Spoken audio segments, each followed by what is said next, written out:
भेंडी पिकातील पहिली आळवणी आपण 19-19 एकरी 4 kg, 22 टिन हे बुरशीनाशक आपण घेतलेले आहे ते 1 kg, त्यानंतर बायोझाइम क्रॉप घेतलेला आहे आपण पांढऱ्या मुळीसाठी ते 1 लिटर असे घेतलेले आहे. 19-19 मुळे आपल्या भेंडी पिकाची वाढ म्हणजेच झपाट्याने होणार आहे.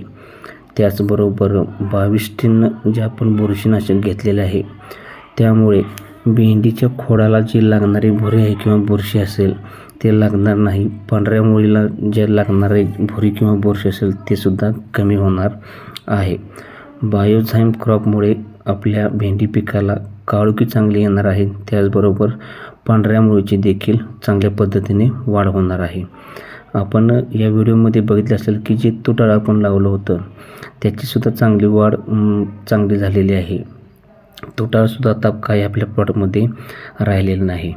आपण बघू शकता या व्हिडिओमध्ये लहान लहान झाडसुद्धा आपल्याला या भेंडीच्या प्लॉटमध्ये दिसून येत आहेत. हा असा आपला प्लॉट पूर्ण भांगलन करून झालेला आहे. त्याचबरोबर पुढच्या व्हिडिओमध्ये आपण नक्कीच भेटूयात.